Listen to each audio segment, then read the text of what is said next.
E hoje eu convido você a ficar de pé, que nós vamos fazer uma oração, pedindo ao Senhor que Ele continue falando conosco. Deus,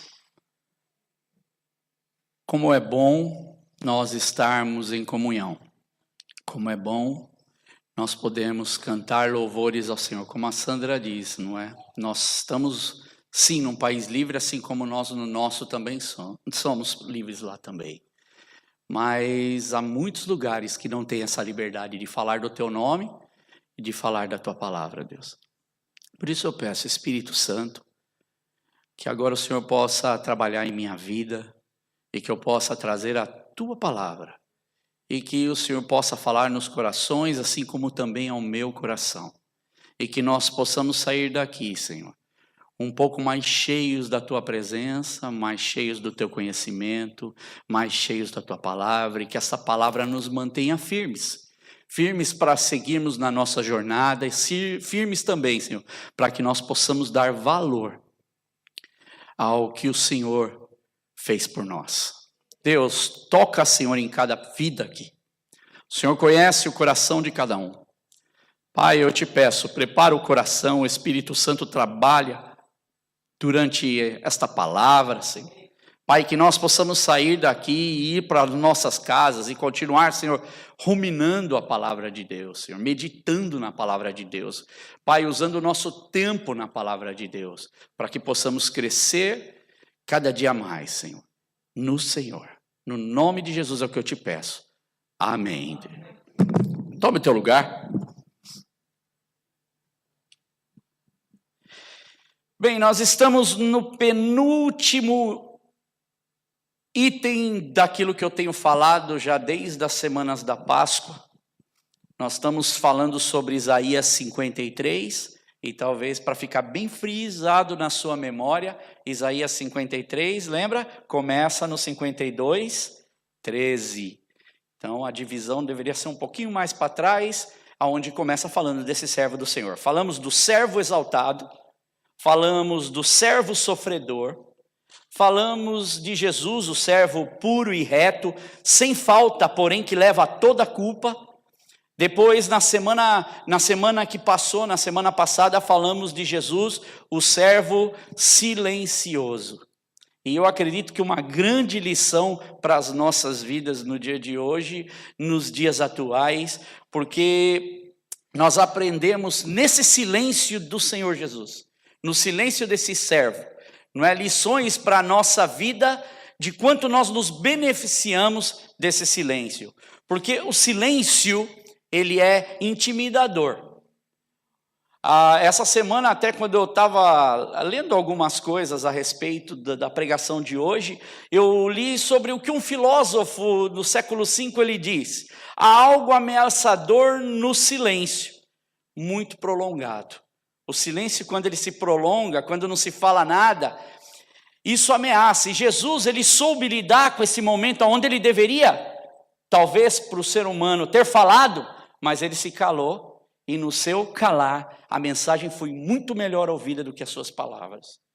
E no silêncio também há uma possibilidade para que a gente pare, pense e possamos analisar e saber reagir às situações da nossa vida. No silêncio também, nós aprendemos que o próprio Deus muitas vezes fica em silêncio, para que nós possamos utilizar desse silêncio de Deus, para aprender aquilo que nós, para usufruir daquilo que nós tanto aprendemos. Porque às vezes a gente fica esperando a resposta de Deus. Quantas palavras a gente aprende na igreja quando a gente ouve pregações, numa escola dominical, quem foi criado numa escola dominical, quem foi criado, por exemplo, em aulas, discipulados, quantas palavras nós ouvimos, mas nós queremos ouvir uma palavra de Deus. E a palavra que o Espírito Santo de Deus, ele sempre traz, ele traz à nossa mente aquilo que nós aprendemos, aquilo que nós ouvimos. Então o silêncio, ele tem muitas possibilidades, onde a gente pode buscar a orientação do Espírito Santo para fazer, para falar ou não, para tomar atitudes e muitas vezes não. Porque vivemos em uma cultura perigosa, em uma cultura onde o jovem ele é ensinado a falar, onde o jovem ele pode dizer o que ele quer. E Jesus ele nos mostra que ele, como cordeiro, Ele foi levado para o matadouro, que falamos semana passada, e como uma ovelha muda, perante os seus tosqueadores, ele não abriu a sua boca. Então, o sacrifício de Jesus, ele é algo para nós aprendermos. E terminamos dizendo 1 Pedro 2, 21 a 25. E nesta passagem maravilhosa mostra, quando Pedro está falando, porque para isto sois chamados, pois também Cristo padeceu por nós, e deixou-nos o exemplo, para que sigais as suas pegadas, o qual não cometeu pecado, e nem da sua boca se achou engano. Em seu silêncio, ele deu uma grande lição, no qual, quando injuriavam a ele, ele não injuriava. Quando padecia, ele não ameaçava. E ele se entregava a quem julga justamente. Essa é a nossa vida. Esse é o nosso andar. E pensando no assunto que nós vamos falar hoje, de um outro servo, o mesmo servo, mas um outro item, que esse servo fez por nós. Eu comecei a pensar bastante, me veio algumas coisas na memória, não é, do Brasil. Nosso Brasil tem muitas coisas boas, e antigamente haviam muitas coisas que nós podemos tirar, por exemplo, da música. A música brasileira tem muitas lições lindíssimas. Não é? Eu lembro quando eu ficava, por exemplo, a minha avó tinha o fogão de lenha e a gente acordava de manhã e ela fazia lá, a minha vontade era sempre de colocar fogo no fogão de lenha, né? Então eu falava, vó, posso colocar fogo no fogão de lenha? Ela, não, espera ainda, daqui a pouco você põe, senão a madeira queima tudo. E aí minha avó fazia aquele feijão, tudo cheira mais gostoso num fogão de lenha, né? Só que dentro dessa de fogão de lenha e tudo, também tinham as músicas que o meu avô escutava, as músicas que nós mesmos escutávamos antigamente. E eu lembro de um programa no Brasil que chama Som Brasil. E tinha uma pessoa nesse programa, chamava, não sei se você lembra, Rolando Boldrin, não é? Rolando Boldrin, músicas gostosas, músicas que na verdade eram verdadeiras lições de vida.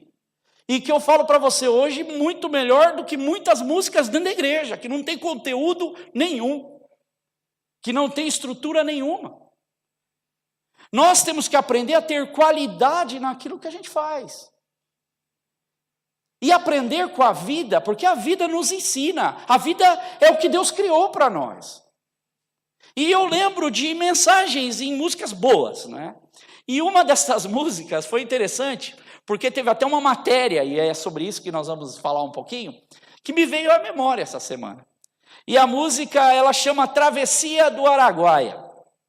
Travessia do Araguaia, para quem não sabe, o rio Araguaia, ele banha, na verdade, os estados de Goiás, os estados de Mato Grosso, Pará e Tocantins. Então, o rio Araguaia, ele oferece os seus perigos. E é o que essa música cantada, que na verdade é uma poesia, uma brincadeira entre as palavras, em prosa e rima, que traz uma lição interessante e mostra para a gente uma realidade da cultura, por exemplo, do Brasil, em algumas áreas que já se perdeu com os anos. Aqui vai falar da boiada, acho que todo mundo sabe o que é a boiada, vai falar que quando eles levavam a boiada, demorava dias para eles fazerem isso, hoje é tudo muito mais rápido, não é? Para levar, por exemplo, a boiada ou o boi vendido para o matadouro. E tem a linguagem também cultural da época, por exemplo, fala do capataz, fala do próprio rio Araguaia, que é um rio no Brasil, como eu já disse, e fala também da pionada. O que é pionada? São os peões de boiadeira. Para quem é muito dessa região, conhece bem esses termos. Fala também do ponteiro. O que é um ponteiro? O ponteiro era o cara que ia à frente da boiada para levar e direcionar a travessia, ou tudo que eles tinham que fazer. E eu vou ler para vocês essa poesia, que para mim não é uma música, essa é uma poesia que bem interessante. Naquele estradão deserto, uma boiada descia para as bandas do Araguaia, presta atenção na mensagem, para fazer a travessia. O capataz era um velho, com muita sabedoria. As ordens eram severas e a peonada obedecia. O ponteiro moço novo, muito desembaraçado, mas era a primeira viagem que fazia nesses lados. Não conhecia os tormentos do araguaia afamado. Não sabia que as piranhas eram um perigo danado. Ao chegarem na barranca, disse o velho boiadeiro: derrubamos um boi na água, deu a ordem ao ponteiro. Enquanto as piranhas comem, temos que passar ligeiro. Toque este boi velho, que vale pouco dinheiro.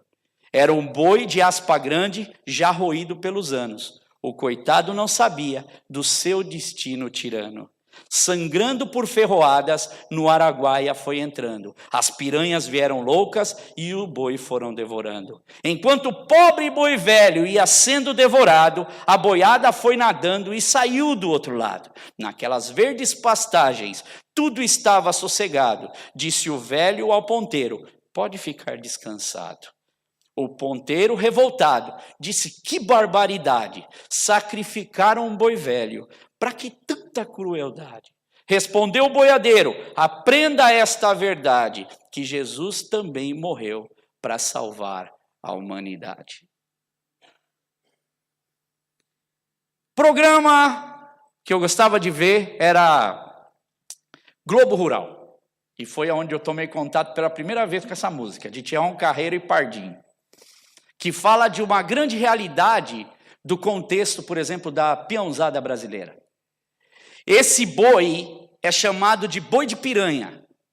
O boi, ele é usado pelo boiadeiro para atravessar o rio Araguaia, porque no rio Araguaia tem muita piranha. E se a boiada passar, ela vai começar a morder os bois e vai acabar com a boiada. Então eles escolhem um boi velho, um boi sem valor, para colocar em determinada parte do rio, para que a boiada toda possa passar em segurança. Então eles pegam o boi, sacrificam e colocam esse boi, e no grupo rural eu me lembro que choca, porque naquela época mostrou, e o boi ia sendo devorado enquanto a boiada toda passava em segurança em uma parte do rio, até não restar nada do boi nem caveira. E essa expressão boi de piranha, ela se tornou também uma expressão muito popular, porque significa quando algo de pouco valor pode ser sacrificado para que outros possam sobreviver. Também é um termo usado quando alguém quer cometer, por exemplo, um crime, ou passar desapercebido. Virou um termo popular, para que outro leve a culpa no lugar. Mais ou menos como que a gente conhece como bode expiatório. Mas a grande realidade é que Jesus, ele não era um boi velho. Jesus, ele não era um boi fraco. Jesus, ele não era o bode expiatório. Jesus, a Bíblia diz, aonde nós lemos, que ele era o servo substituto. Ele era o servo substituto Cordeiro de Deus. E que é um símbolo do nosso Salvador Jesus na Bíblia, várias vezes citado. O Cordeiro que morreu lá desde a Páscoa judaica. E que o seu sangue ele era aspergido na porta para que o anjo não entrasse e matasse o primogênito. Em nenhuma das casas do povo judeu. Esse sangue já livrava, esse cordeiro, ele já tinha um simbolismo de livrar da morte.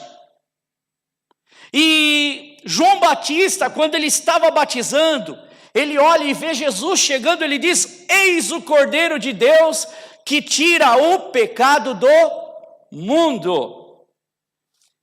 E é isso que nós vamos falar um pouco hoje, sobre este servo substituto. E eu queria que você abrisse Isaías 53.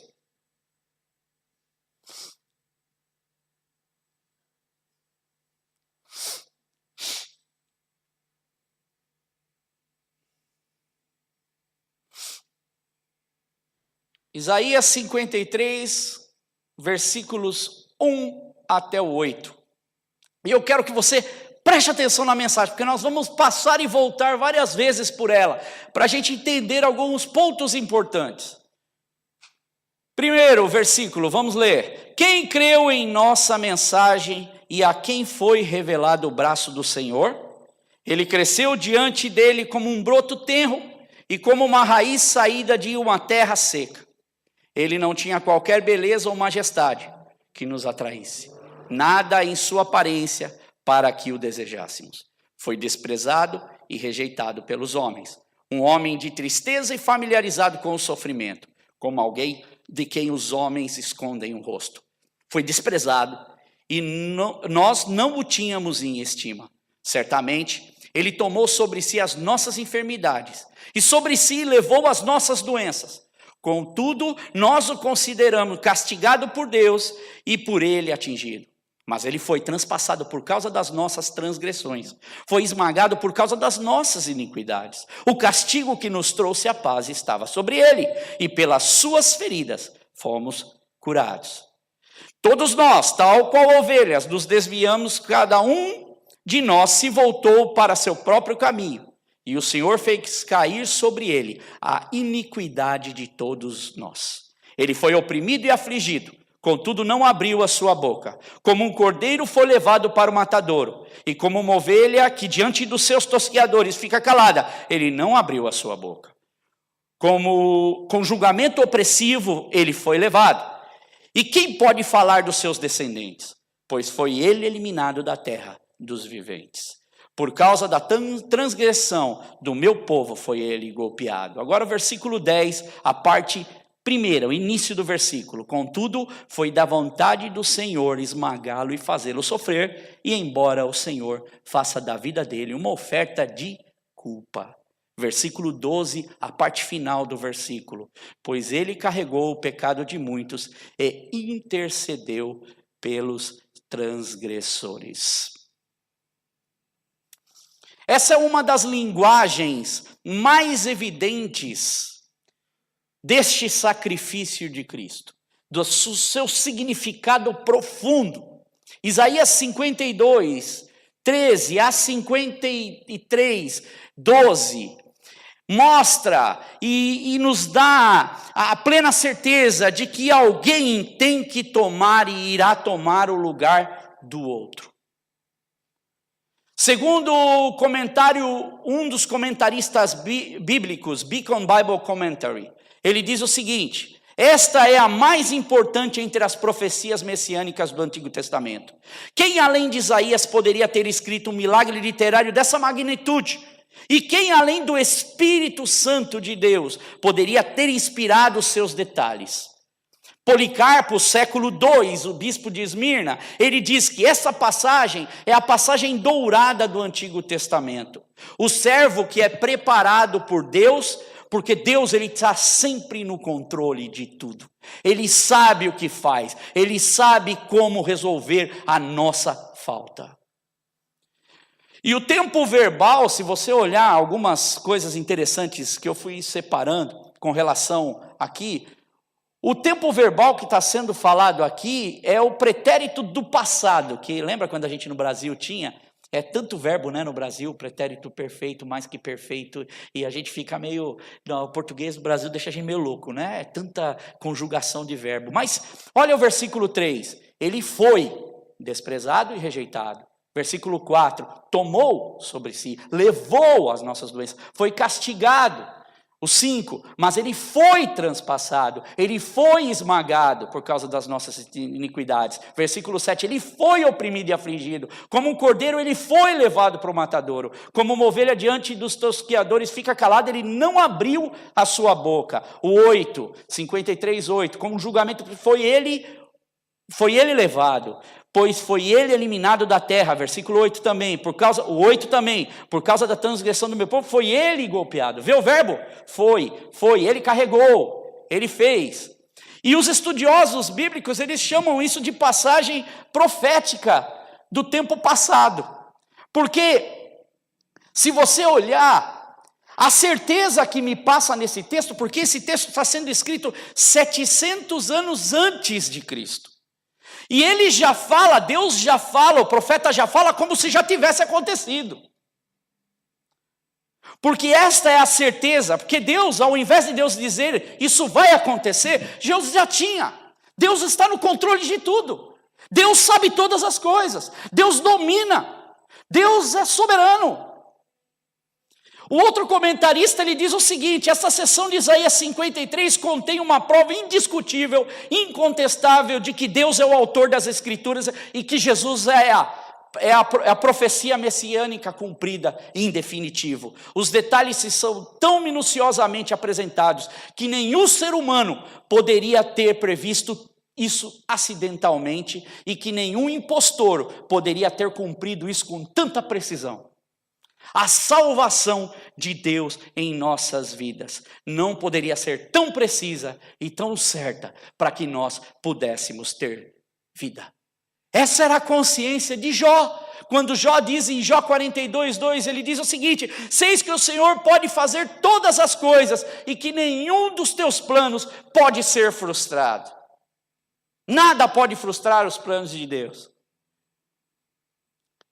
Jesus, ele é o substituto que fez sacrifício por nós, em nosso lugar. Isso chama sacrifício vicário. E vicário significa alguém que substitui ou que faz às vezes de outra coisa ou de outra pessoa, um substituto que é autorizado ou concedido por outra pessoa, delegado, que é um poder vicário. É Deus dizendo, é a única forma de salvar a humanidade. A única forma de você e eu termos a nossa dívida paga é através desse substituto que toma o nosso lugar, Jesus. Outro detalhe interessante que tem nesse texto também, vê lá no versículo 4. A necessidade nossa, porque nós precisamos, a falta não era dele, a falta era nossa. O pronome usado aqui todas as vezes é na terceira pessoa do singular. Ele certamente tomou sobre si o quê? As nossas enfermidades. Ele levou sobre si as nossas doenças. Contudo, nós o consideramos castigado por Deus. Versículo 5, ele foi transpassado por causa das nossas. Nossas, ele foi esmagado por causa das nossas iniquidades. O castigo que nos trouxe a paz estava sobre ele. E pelas suas feridas, nós fomos curados. Irmãos, nós temos a necessidade, não há nada que nós possamos fazer. Não há sacrifício que nós possamos fazer que pague esse preço que Cristo pagou por nós. Essa é a consciência de Deus Pai, que carrega o pecado de muitos, que carrega o pecado da humanidade. E Paulo, ele captura isso de uma forma tão linda, o apóstolo Paulo. Em Romanos 3, 21 a 24, você não precisa abrir, só deixa anotado. Eu vou ler o que diz. Em Romanos 3, 21, 24 diz o seguinte: "Mas agora se manifestou uma justiça que provém de Deus, independente da lei, da qual testemunham a lei e os profetas." Versículo 22, "Justiça de Deus mediante a fé em Jesus Cristo para todos os que creem. Não há distinção." Continua no versículo 23, "Pois todos pecaram e destituídos estão da glória de Deus." Versículo 24, "Sendo justificados gratuitamente por sua graça, por meio da redenção que há em Cristo Jesus." A necessidade humana desse substituto. Este capítulo de Isaías, esses versos que nós lemos, é uma coletânea, se você parar para prestar atenção, é uma coletânea de problemas relacionados não com Cristo. É uma coletânea de problemas relacionados conosco. O problema é nosso, mas quem toma a culpa é Ele. São enfermidades, doenças, castigo, aflição, iniquidade, feridas, pecados, sofrimento, culpa, falta de paz, transgressão, dores, morte, problema coletivo da natureza humana pecaminosa. Certamente ele tomou sobre si as nossas enfermidades, versículo 4, e sobre si levou as nossas doenças. Mas ele foi transpassado por causa das nossas transgressões, foi esmagado por causa das nossas iniquidades. O castigo que nos trouxe a paz estava sobre ele, e pelas suas feridas nós fomos curados. A paz eterna, que é a paz interna, que muitas pessoas em vida precisam ter. Porque nós falamos, é o castigo que nos traz a paz somente na eternidade, mas é o castigo de Deus que nos traz a paz para a nossa realidade. Tem aquela música que diz, né, rompendo em fé, minha vida se revestirá do teu poder, rompendo em fé. Como eu posso romper em fé, se essa fé eu não aplico, se eu não vivo essa fé, se eu não tenho essa certeza? Problemas físicos, espirituais, condenação do pecado, problemas que são frutos do pecado, as nossas doenças, as nossas fraquezas precisam ser tratadas de uma forma especial. E somente por um especialista que é Jesus. Não há outra forma, não há outro caminho. E se você não acredita nestes versos e na condição de que esses problemas realmente acontecem a todos os seres humanos e que nós pecamos e precisamos de redenção de Cristo Jesus na nossa vida, então não há necessidade de buscarmos por um Salvador. Se eu não acho que eu tenho pecado, se eu não acho que eu preciso me arrepender, eu não preciso de um Salvador. Mas continue vivendo a vida, continue seguindo a vida. Mas a promessa que está sendo falada aqui é uma promessa eterna, que vai para além dessa vida. E que muitas das vezes nós esquecemos. Nós nos preocupamos com o nosso dia a dia. Todos nós precisamos de perdão. A pergunta mais importante da vida humana, Isaías responde essa questão de uma forma linda, porque é uma resposta a essa pergunta vital e imprescindível. Ela é mais importante do que saber, do que a pergunta do com quem eu vou me casar. Ela é mais importante do que eu vou ser quando eu crescer. Ela é mais importante do que onde eu vou morar mais tarde. Talvez que eu vou ficar aqui em Londres, talvez eu vou voltar para o Brasil, ou talvez para onde eu vou. Ou é a pergunta mais importante, será que eu vou estar vivo nos próximos anos? Ou quanto tempo eu vou durar? Quanto tempo a minha vida vai? Ou como vai estar a minha saúde? Como é que vai estar as minhas finanças? Coisas que preocupam. Será que eu vou ter dinheiro? Será que eu vou ficar sem dinheiro? O que vai ser agora da nossa vida aqui nesse país? A pergunta mais essencial, irmãos, infelizmente também parece ser a pergunta mais evitada de ser mencionada e de ser perguntada aos seres humanos. A pergunta que é vital, a pergunta que ela é imprescindível. E interessante que se você for no Google, o Google responde tudo, né? Se for no Google e fazer essa pergunta, eu fiz essa pergunta para o Google. E o Google, eu fiz a pergunta, qual é a pergunta mais importante da vida humana? E o Google me respondeu. Quase 47 milhões de respostas. E entre as 47 milhões de respostas, óbvio que eu não fui ver todas, essas respostas de qual é a pergunta mais importante da vida humana, eu vi várias que nos levam a cada uma a uma fonte de verdade, talvez, que a pessoa está buscando. Tem para todos os gostos. Tem verdades para todos os gostos. Tem linhas de pensamento positivo, tem superstições, tem linhas de mandingas, autoajuda. Quem não sabe o que é mandinga, eu já não sei nem explicar o que é mandinga. Mandinga é superstição. Tem 3, 7, 10 passos de como você pode ir bem com a sua vida. Websites de médium, websites espíritas, que mexem com essa questão da vida, não é, após a morte, né? Reencarnação. Agora, um website cristão, a princípio parece ser cristão, porque diz bem-aventurado também, e tem algumas coisas lá, fala, a princípio parece ser cristão, eles dão 21 perguntas mais importantes que nós como seres humanos devemos fazer. Olha o Google. E eu fui buscar, olhar essas perguntas, eles dão em grupos. A primeira, a vida em geral, segundo, a carreira, terceira, negócios, o quarto, produtividade. E ele separa em grupos. A primeira pergunta que faz, mais importante da vida é, eu sou feliz? Segunda pergunta, eu sou grato? Terceira, eu gosto do meu trabalho? Eu me sinto bem? Gasto tempo suficiente com a minha educação? Carreira, que coisas novas eu estou aprendendo? Para onde a minha carreira está indo? Qual é o significado do meu trabalho? O que eu posso fazer que atualmente não estou fazendo? Como posso ser melhor no que faço? Negócios, aí vai tratar qual é o ponto que causa mais problema para os meus clientes, qual é a solução ideal aos olhos do meu cliente, como eu posso dar valor para cobrar mais, como podemos alcançar mais clientes. Estão vendo as perguntas importantes para a vida? Ou como nós podemos diminuir os custos? Aí vem para produtividade, em âmbito geral, eu ser produtivo. Aí qual é a minha prioridade número 1 agora? Aí para quem já não sabe nem o que é, imagina. Aí a segunda, 17, é como eu posso alcançar essa prioridade número 1? Se a pessoa já não sabe nem o que ela quer. Aí vem a número 18. Quais tarefas devo parar de fazer? Isso é muito importante. Quais tarefas eu estou procrastinando? Procrastinação é deixar para depois. Ok? 20.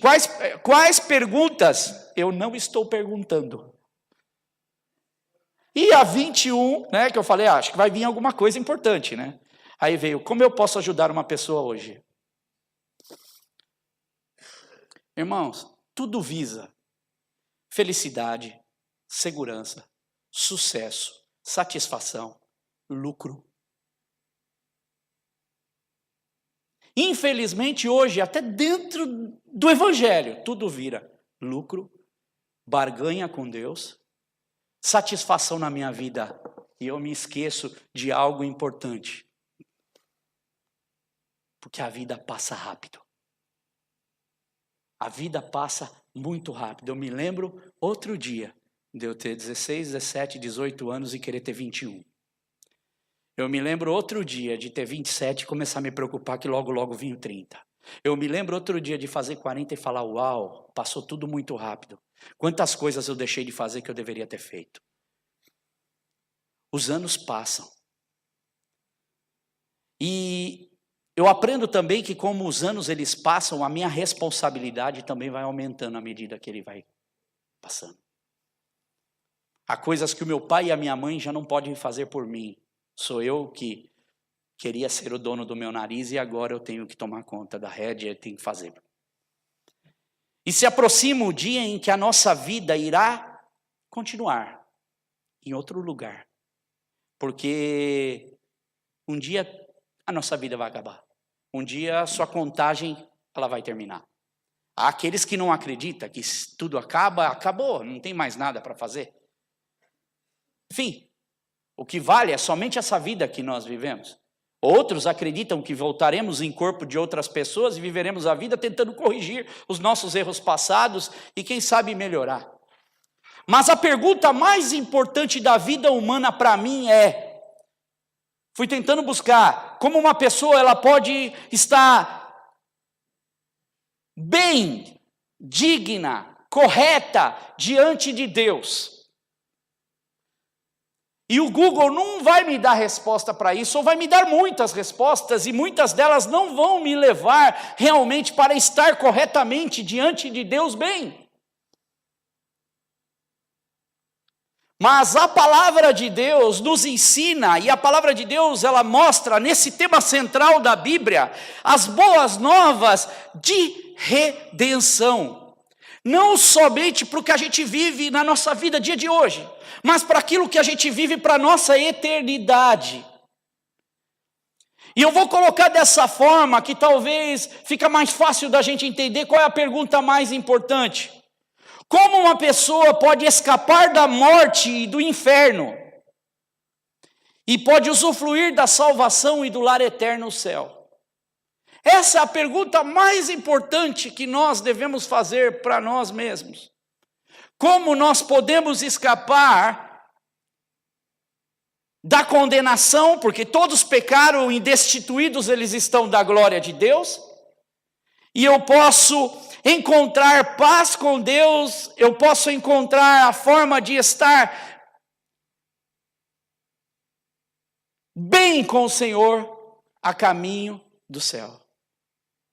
E o capítulo de Isaías 53, ele nos dá com muita clareza que esse servo, ele precisa se tornar substituto na nossa vida. É necessário alguém tomar o nosso lugar, porque ele é o preço perfeito. Já não há mais necessidade de cordeiro ser morto, porque o cordeiro foi imolado. Cristo foi imolado por nós. Lembra quando eu falei na Páscoa, o tetelestai? Está consumado, quando Jesus diz na cruz? Está pago. A célula de dívida que nós tínhamos, a célula foi paga por nós. Porque ele foi transpassado por causa das nossas transgressões.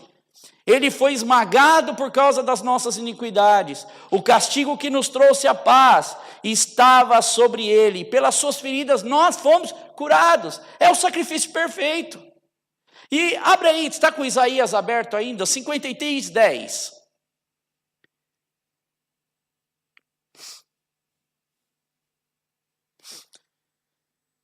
Contudo, foi da vontade do Senhor esmagá-lo e fazê-lo sofrer. E embora o Senhor faça da vida dele uma oferta pela culpa, ele verá sua prole e prolongará seus dias. E a vontade do Senhor prosperará em sua mão. Irmãos, esse é o nosso Redentor. Essa é a nossa redenção. O sacrifício de Cristo traz para nós a certeza da nossa salvação. E na Bíblia a mensagem, ele traz de uma forma mais ampla, mais fácil de entender, e eu achei muito interessante a forma como é colocado este versículo. Está colocado dessa forma, o versículo 10. Mas era o que o Eterno tinha em mente desde o início, esmagá-lo com o sofrimento. O plano era que ele se entregasse como uma oferta pelo pecado, para que assim visse o fruto disso. Vida, vida e mais vida. E por causa dele, o plano do Eterno se realizar. Por causa de Jesus. E se nós formos para a Bíblia, nós vamos ver por aproximadamente 30 vezes no livro do Apocalipse a palavra o cordeiro aparecendo. E eu separei duas passagens. Primeira está em Apocalipse 7,17.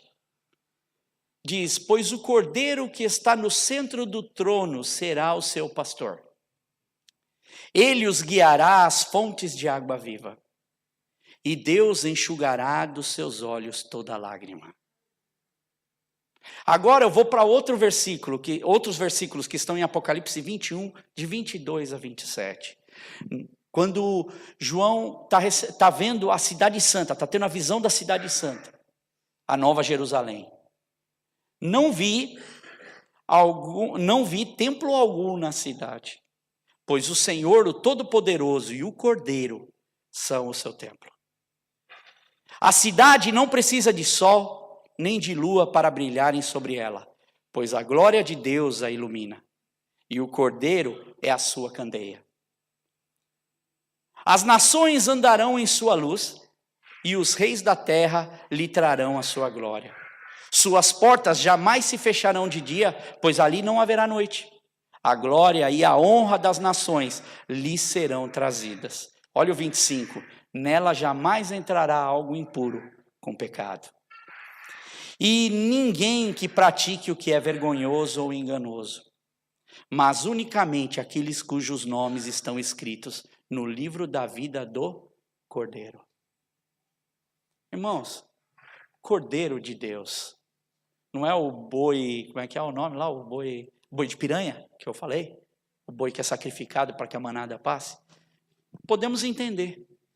Através do sacrifício de Jesus, nós podemos cruzar do outro lado e vamos poder entrar na cidade santa de Deus. E eu termino a pregação, eu termino essa palavra trazendo algo em reflexão. Quem é o substituto para o seu pecado? Porque essa pergunta, ela é individual. Essa pergunta, ela é coletiva, mas a resposta tem que ser individual. Se Deus, quando Ele olha para a terra, Ele contempla o seu povo, quando Deus olha para você, Ele contempla o quê? Essa pergunta, você que tem que responder. Porque a resposta dessa pergunta garante a sua eternidade com Deus.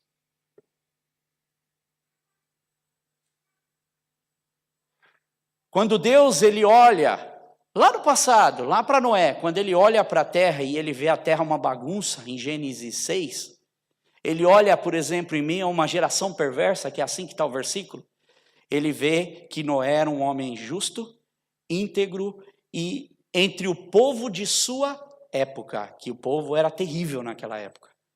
E ele andava com Deus, mesmo em meio a toda essa perversidade. Quando Deus olha para você, Deus vê o quê?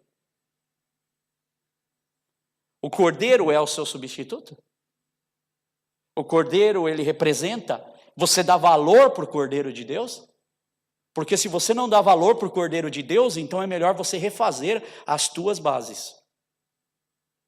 Porque isso é salvação, irmãos. Muita gente pula, vamos falar de outra coisa, vamos falar. Irmãos, é isso que leva a gente para a eternidade com Deus. É a forma com que eu lido com o evangelho, é a forma com que eu lido com as coisas de Deus. É a forma como Cristo representa para mim de verdade.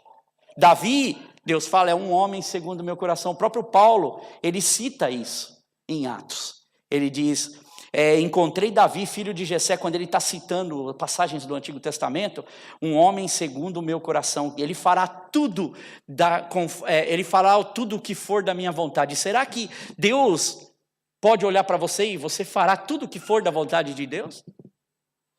Perguntas importantes para a nossa vida.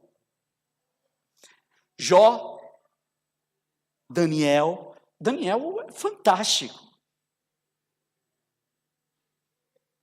Um jovem no meio de uma geração, um povo estranho, e ele não se contamina. Moisés, Cornélio, que era um centurião romano, o anjo vai lá, ele tem uma visão para ele ir lá falar com Pedro, porque Deus quer resgatá-lo, vê a piedade dele, vê as ofertas dele. Barnabé,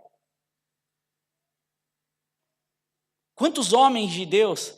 Agora, aqui a gente só falou de homem, legal, são homens de Deus, mas teve um que essa semana me chamou a atenção, assim, eu fiquei, você conhece o Demas? Você conhece o Demas? Eu poderia citar um monte de outros nomes aqui, mas eu vou ser muito sincero, esse foi o nome que me veio. Quando eu vou falar, e não é todos os outros Deus olhava e falava. Agora, você conhece o Demas? Vou citar para você quem que era Demas. Demas, em Colossenses 4,14, ele era um cooperador de Paulo. Então, quando Paulo cita, ele fala assim, olha, saúda-vos, quando ele está falando para a igreja de Colossos, saúda-vos o médico Lucas e Demas.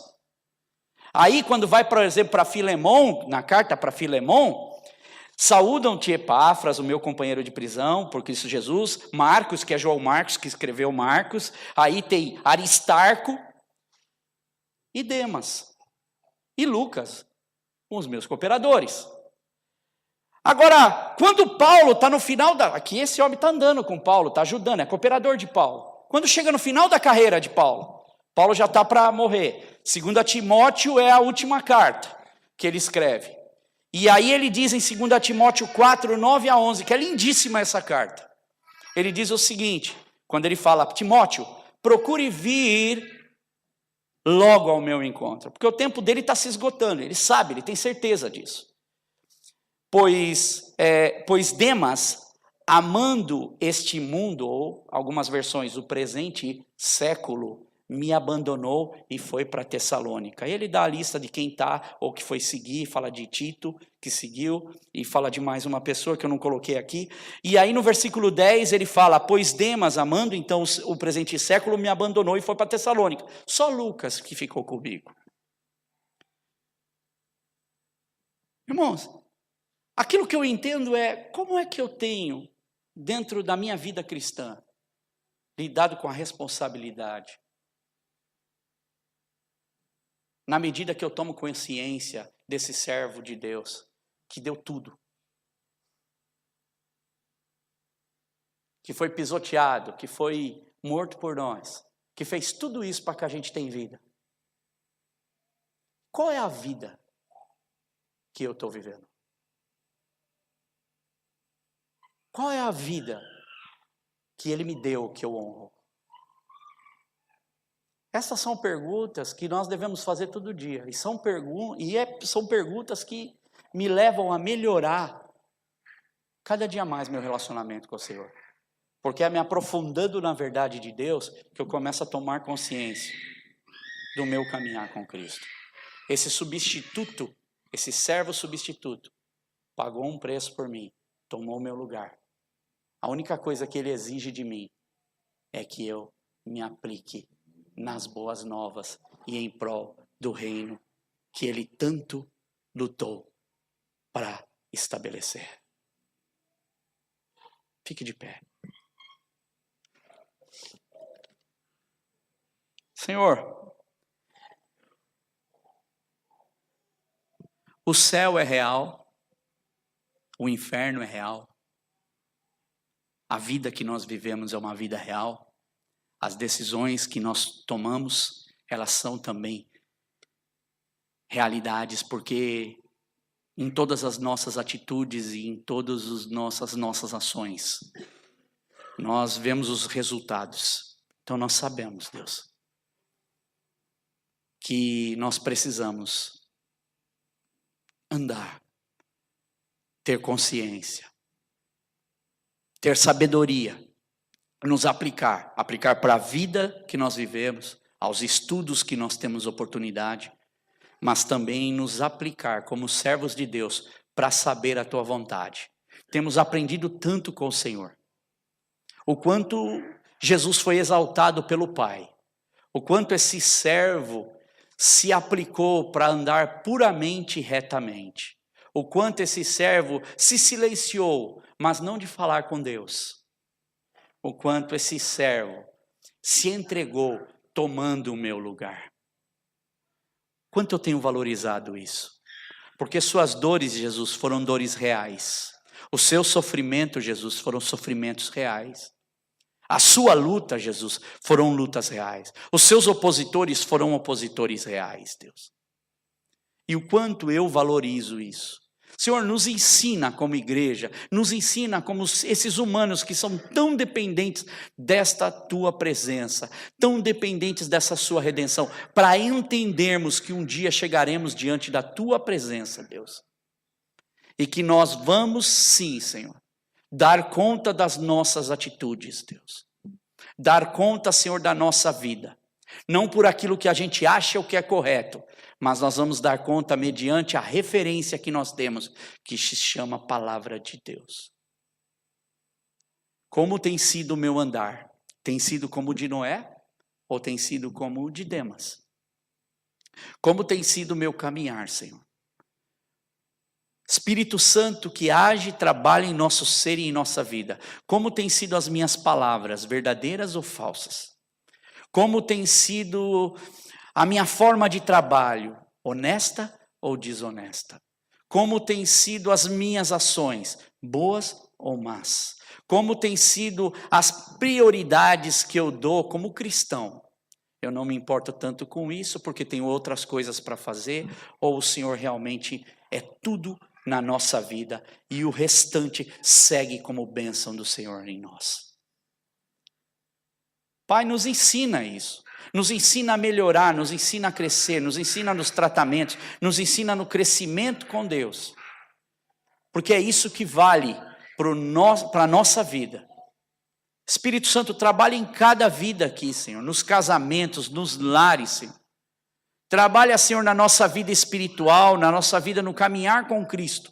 Nos ensina, Senhor, diariamente, a nos aplicarmos na sua palavra, a termos tempo, Senhor, para falar com o Senhor, para sabermos aquilo que o Senhor deseja de nós, para sermos orientados pelo Espírito Santo de Deus.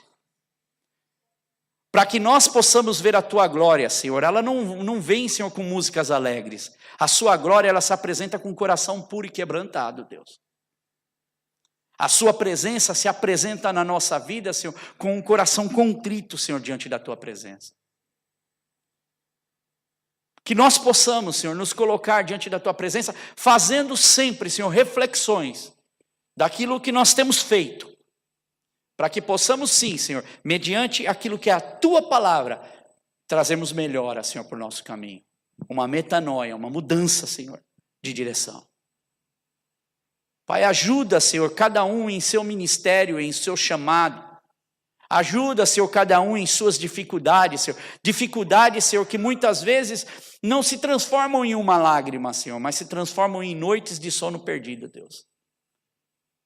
Pai, no nome de Jesus, eu quero te pedir, Senhor. Traz a paz, traz, Senhor, a direção.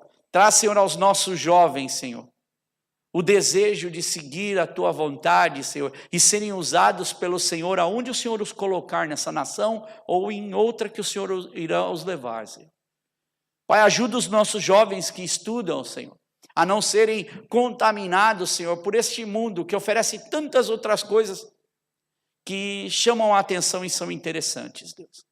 Pai, nós te pedimos, Senhor, cobre a vida dos nossos jovens, Deus.